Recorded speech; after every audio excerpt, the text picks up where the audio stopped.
ኩታበር ወረዳ ከደቡብ ወሎ ዞን 20 ወረዳዎችና 9 ከተማ አስተዳደሮች አንዱ ወረዳ ነው። ወረዳችን ከዞኑ በ17 ኪሎ ሜትር ርቀት ላይ የምትገኝ ወረዳ ስትሆን አካባቢው ለማህበረሰቡ ምቹ ሳቢና ማራኪ ወረዳ ናት። በወረዳችን ባለሀብቶችን ለመሳብና ምቹ ሁኔታ ለመፍጠር ሲባል ከዞኑ የኢንዱስትሪና ኢንቨስትመንት ጽህፈት ቤት ሲቋቋም በ2011 ዓ.ም በአዲስ የተቋቋመ ጽህፈት ቤት ነው። የኩታበር ወረዳ ኢንዱስትሪና ኢንቨስትመንት ጽህፈት ቤት በ3 ቡድን የተዋቀረ ሲሆን በ8 ባለሙያዎችና በአንድ ኃላፊ አገልግሎት መስጠት ከጀመረ 7 ዓመታትን አስቆጥሯል።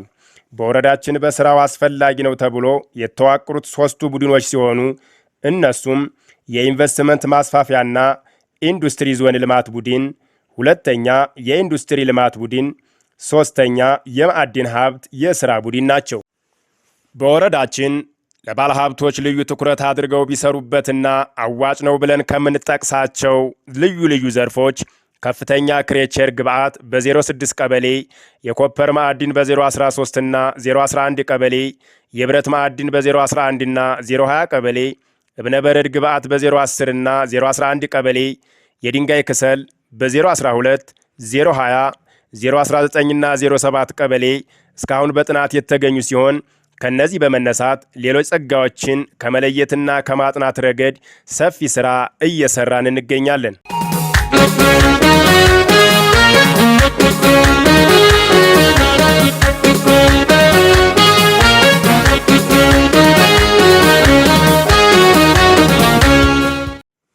በኩታበር ወረዳ ባለሀብቶችን ወደ ወረዳችን አህሪቡ በማለት በተለያዩ ዘርፎች የተሰማሩ ሲሆን መሬት ርክክብ በማድረግ አጥረው ከማስቀመጥ ውጪ ወደ ሥራ ያልገቡ ባለሀብቶች አንደኛ ኑሩ አህመድ እንጨትና የእንጨት ውጤቶች መፈብረክ፣ አብዱልቃድር ወይም ደግሞ ኤኬኤም ኮስሞቲክስና የኮስሞቲክስ ውጤቶች መፈብረክ፣ አሪፍ ውሃ ወረቀትና የወረቀት ውጤቶች መፈብረክ፣ ኩታ የድንጋይ ውጤቶች መፈብረክ፣ ሳሙኤል በላይ ወተት ማቀነባበሪያ፣ ሳዊት አግሮ ኢንዱስትሪ አትክልትና ፍራፍሬ ማምረቻ፣ ሪም ኤሌክትሮኒክስ ስታርችና የስታርች ውጤቶች መፈብረክ፣ ሰይድ እጅጉና ጓደኞቻቸው የገበያ ማዕከል 8 ያህሉ ባለሀብቶች መሬት ተቀብለው አጥረው ከማስቀመጥ ውጪ እስካሁን ወደ ሥራ ያልገቡ ባለሀብቶች ናቸው።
በኩታበር ወረዳ መሬት በመረከብ ግንባታቸውን አጠናቀው አገልግሎት መስጠት የጀመሩና ልዩ አርአያ ናቸው ብለን የምንጠቅሳቸው ፕሮጀክቶች ሰመር ዱቄት ፋብሪካ፣ እናት ዱቄት ፋብሪካና ወንድዬ ስንታየሁ ከፍተኛ ክሬቸር ተጠቃሽ ናቸው።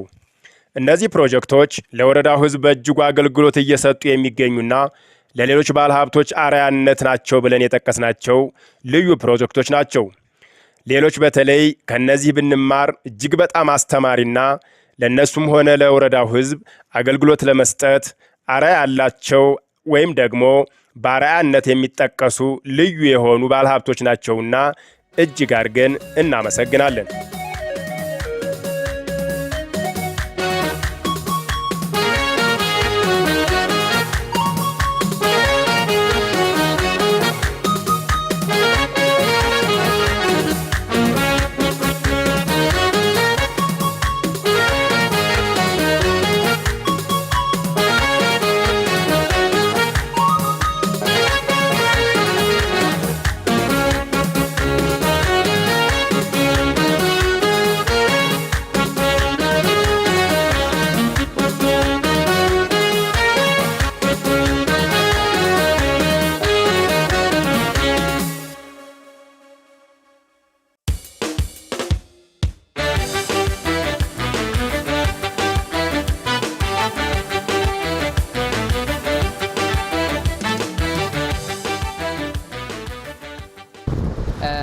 በጊዜው ትልቅ የሚባል ችግር አጋጥሞታል። የቦታ ጥበት መጀመሪያ ላይ ቦታውን ሲቀበል የተሰጠው ሚኒመም የኳሪ ቦታ 3.6 ካሬ ነው የተሰጠው የኳሪ ቦታ ብቻ።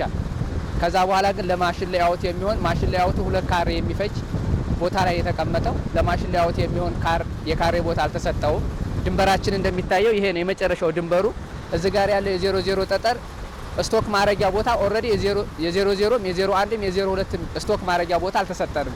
የስቶክ ቦታ የማሽን ሌአውቱም ቦታ አልተሰጠንም። ሁለተኛ እንደገና አንድ ክሬቸር ራሱ ሲመሰረት የኦፊስ የቢሮ የስቶር ቦታ ሊኖር ይገባ ነበር። ይሄም አልተካተተም እዚህ ውስጥ ማለት ነው። ይሄ ባለመካተቱ ብቻ በኳሪው ቦታ ላይ ስቶክ አድርገን እየሰራን ነው። ይሄ ቦታ ጥበት ያመለክታል። እንደሚታየው የመጨረሻው ወሰናችን ይሄ ነው። ማቴሪያላችን እየባከነብን ሙሉ ለሙሉ ማለት ነው። ስለዚህ ከግንዛቤ አድርጋችሁ የቦታችን ቢሰጠን ሌላ ካሳ መክፈል ያለብንን ካሳ ብንከፍል የሚል ሀሳብ ነው ያለኝ። እዚሁ አካባቢ ከጎን ካለ ከጎን አለ ቦታችን ላይ ባዶ ቦታዎች ስላሉ ከጎን ያለው ተሰጥቶን ብንሰራ የሚል ነው። ለጊዜው ያለን በቃ የቦታ እጥረት ነው በብዛት አስቸጋሪ የሆነብን። አሁን በአሁኑ ሰዓት ላይ የቦታ ጥበት ነው። እንደሚታየው ማቴሪያሉ እየባከነብን። ጠይቀናል። አሁንም ደብዳቤ ጽፈናል። መጠየቃችን ወደፊትም እንቀጥላለን እስከሚፈታ ድረስ። እስካሁን የተሰጠ ምላሽ የለም።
በኩታበር ወረዳ ወደ ወረዳችን በመግባት መሬት ርክክብ ካደረጉ በኋላ ወደ ስራ የገቡ በተለይ ለመጥቀስና ለባለ ሀብቶች አርአያ ይሆናሉ ብለን ካሰብናቸው ሳዕድ አስሸብር የነዳጅ ማደያ ግንባታውን በማጠናቀቅ ላይ የሚገኝ ፕሮጀክት ነው።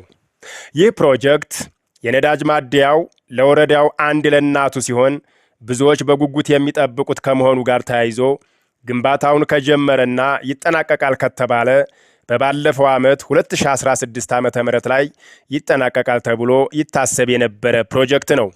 ቢሆንም ግን አጥረው ካስቀመጡት ባለሀብቶች በእጅጉ የተሻለ ስለሆነ እጅግ በጣም ደስ የሚያሰኝና ለወረዳው ተስፋ ሰጭ ፕሮጀክት ነው።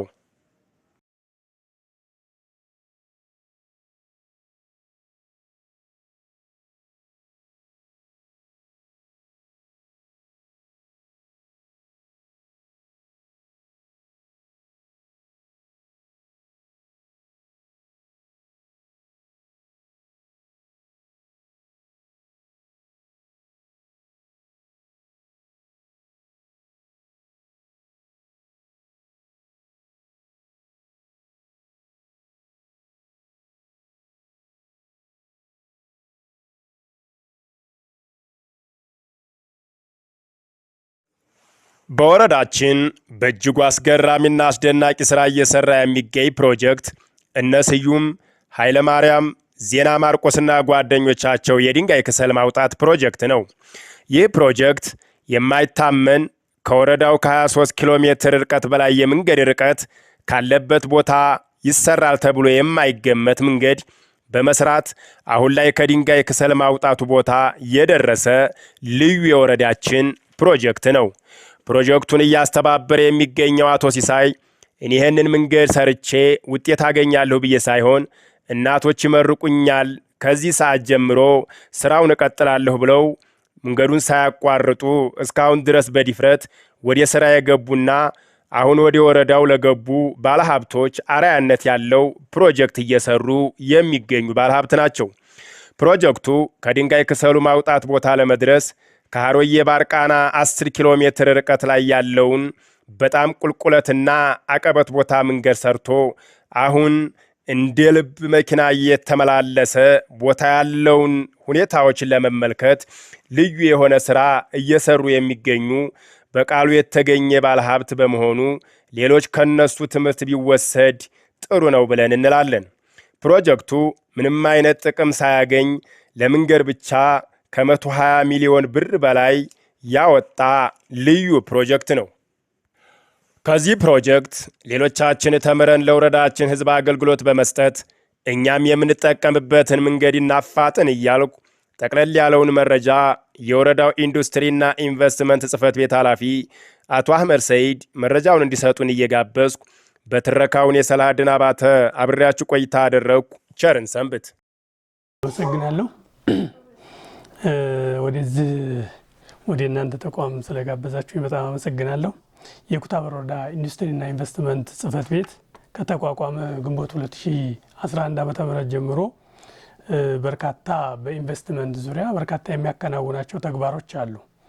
በተለይ በሶስቱ በማኑፋክቸሪንግ ዘርፍ፣ በአምራች ኢንዱስትሪ ዘርፍ ማለታችን ነው፣ በግብርናና በሌሎች እነሱን ያሉ ፕሮጀክቶችን በመደገፍ በማበረታታትና የኢንቨስትመንት ማስፋፊያ ቦታ ለባለ ሀብቶች በመስጠት እና በመጨረሻ ደግሞ በማዕድን ዘርፉ የምንሰራቸው በርካታ ስራዎች አሉ። እንግዲህ አሁን ላይ በወረዳችን አምራች ኢንዱስትሪ የሚባሉት በማምረት ህብረተሰቡን አገልግሎት እየሰጡ ያሉ በከፍተኛ ኢንዱስትሪዎች ሰመር ዱቄት ፋብሪካ፣ እናት ዱቄት ፋብሪካ እና ወንድዬ ስንታየው ከፍተኛ ክሬቸር ሲሆኑ እነዚህ ፕሮጀክቶች እውነት ለመናገር ለማህበረሰቡ በርካታ የሆነ ወጣቶችን የስራ ዕድል የፈጠሩ፣ ለአካባቢው ማህበረሰብ ግብአት የሚያቀርቡ፣ ለመንግስት ሰራተኛው የ3 ወር ዱቤ ሽያጭ ጭምር በተለይ ሰሜር ዱቄት ፋብሪካ፣ ወንድዬ ስንታየው ከፍተኛ ክሬቸር ደግሞ ግብአት በማቅረብ 00 አሸዋ ማህበረሰቡን እያገለገሉ ይገኛሉ። ከዚህም ባለፈ ሰመር ዱቄት ፋብሪካ እና ወንድዬ ስንታየው ከፍተኛ ክሬቸር ወላጅ አልባ ወይም ጧሪና ችግረኛ የሆኑ ማህበረሰብ ክፍሎችን 3 በመያዝ ለ6 ሰዎች ቋሚ የሆነ ድጋፍ እያደረጉ ይገኛሉ። መሬት ተረክበው አሁን በማልማት ላይ ለማልማት ወደ ወረዳችን መሬት ከሶስተኛ ወገን ነፃ አድርገው በማኑፋክቸሪንግ ዘርፍ የወሰዱ ፕሮጀክት አሉ። እንጨትና የእንጨት ውጤቶች፣ ኮስሞቲክስ፣ ወረቀትና የወረቀት ውጤቶች ማምረት፣ የድንጋይ ውጤቶች ማምረት፣ ስታርችና የስታርች ውጤቶች ማምረት፣ አትክልትና ፍራፍሬ፣ ወተት ማቀነባበሪያ ደግሞ የመሳሰሉ በማኑፋክቸሪንግ ዘርፍ ለነዚህ ባለሀብቶች መሬትን ከሶስተኛ ወገን ባለሀብቶቹ ካሳ ከፍለው መሬት ከሶስተኛ ወገን የተሰጠበት ሁኔታ ነው ያለው። በአገልግሎት ዘርፍ በምደባ አንድ የገበያ ማዕከል 5000 ካሬ ሜትር በጨረታ ደግሞ አንድ የነዳጅ ማደያ የሰጠንበት ሁኔታ አለ። እነዚህ ፕሮጀክቶች አሁን በሂደት ላይ ያሉ ናቸው። እነዚህ ፕሮጀክቶች ወደ ስራ ቢገቡ በወረዳው በርካታ የሆነ ወጣት የስራ እድል የሚፈጠርበትና ፋይዳቸው ላቅ ያለ ነው። ነገር ግን እዚህ አካባቢ ላይ የገጠሙን በርካታ ችግሮች አሉ። ችግሮቹን በምን መልኩ ይፈቱ የሚል ማስተካከያ የምንሰጥበት ሁኔታ ይኖራል። በማዕድን ዘርፍ የመጨረሻው ዘርፋችን ማዕድን ነው። በማዕድን ዘርፍ እጅግ በርካታ የሚባሉ ተአምር የሚባሉ ስራዎች አሉ።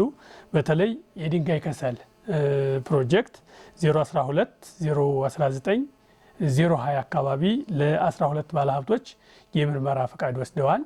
ከነዚህ ውስጥ 4ቱ የማምረት ፈቃድ የወሰዱ ሲሆን የህዝባችን የምንጊዜም ጥያቄ የሆነውን የባርቃና የሀሮዬ ባርቃና መንገድ አሁን እዛ መጀመሪያው ሳይት ሀሮዬን አልፎ ባርቃና አካባቢ የደረሰበት ሁኔታ ነው ያለው። እንግዲህ ያጋጠሙን ችግሮች አሉ። እነዚህን ፕሮጀክቶች ስናስኬድ የፍርድ ቤት ክርክር ያለበት አለ።